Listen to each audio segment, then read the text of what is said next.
Bonjour, je suis très heureux de vous retrouver une fois de plus sur la page du groupe Rendez-vous au sommet, qui est le rendez-vous des champions, le rendez-vous des hommes et des femmes qui veulent réussir dans leur vie.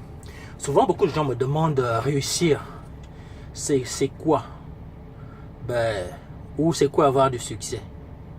Et réussir, c'est arriver à atteindre ses objectifs. Avoir du succès, c'est l'interprétation que les gens font de votre réussite. Mais ce matin, j'avais une question que je voulais vous poser. Avez-vous vu déjà un avion atterrir? Moi, c'est un spectacle dont je ne me lasse jamais. Je suis fasciné par les avions. Est-ce que vous êtes arrivé de vous demander comment le pilote à des kilomètres peut savoir qu'il va atterrir correctement? Vous savez, l'aviation fait partie de mes passions. Et il fut un temps dans l'aviation où pour atterrir, pour que le pilote soit sûr que son avion se présente bien, il avait besoin de voir les 4 balises alignées correctement. Tant que les 4 balises n'étaient pas alignées, ça veut dire que son avion ne se présentait pas bien. Il en est ainsi aussi pour ce qui concerne le choix de notre conjoint. Vous êtes jeune ou vous avez un certain âge et vous n'êtes pas marié. Vous voulez vous marier et vous voulez être sûr que vous ne vous trompez pas. Pour être sûr de ne pas se tromper dans le choix de son conjoint, de sa conjointe, il est important que les 4 balises soient alignées, exactement comme à l'époque où le pilote avait besoin de voir les 4 balises alignées. Et dans le choix du conjoint également, il faut que vous ayez il faut que les 4 balises s'allument. Si vous n'avez que 2 sur 4, ce n'est pas bon. Si vous avez 3 sur 4, ce n'est non plus bon. Il faut que les 4 balises soient alignées pour que vous soyez sûr de ne pas vous tromper de conjoint ou de conjointe. Quelles sont les 4 balises qui doivent s'allumer? 1. Le témoignage intérieur. Vous avez besoin d'être sûr que c'est vraiment l'homme ou la femme de votre vie. Deuxième chose, la compatibilité physique. Vous savez, la beauté fait partie des critères de choix. La compatibilité physique, c'est simplement de savoir est-ce que les tailles s'accordent? Imaginez qu'il fasse 2 mètres et que vous n'en fassiez qu'un ou 1,50.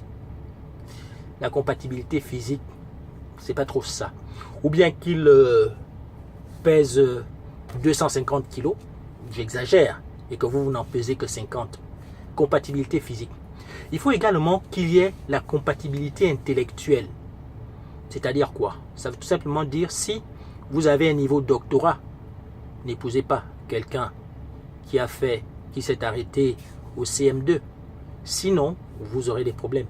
Parce que si c'est un homme, il va développer un complexe d'infériorité. Et toutes les fois qu'il y aura des problèmes, parce que dans tout couple il y a des problèmes, toutes les fois qu'il y aura des problèmes, il pourra interpréter ça comme étant le fait que vous ayez fait plus d'études que lui. Donc il faut qu'il y ait la compatibilité intellectuelle.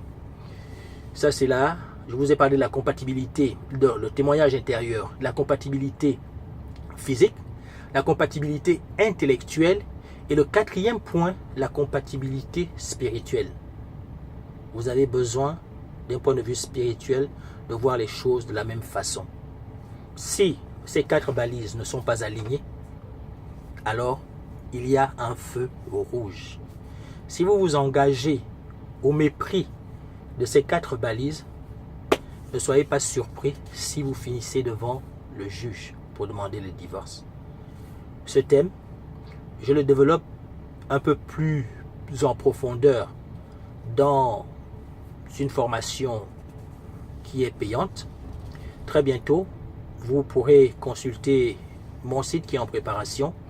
Et si ce thème vous intéresse, vous pourrez alors prendre le pack qui vous aidera à ne pas vous tromper dans le choix de votre conjoint. Je vous aime. Je vous invite à inviter vos amis sur la page de notre groupe Rendez-vous au sommet, le sommet de ceux et de celles qui veulent réussir. Excellente journée à vous et surtout, assurez-vous que les 4 balises soient allumées. Sinon, c'est la catastrophe. Excellente journée. Au revoir.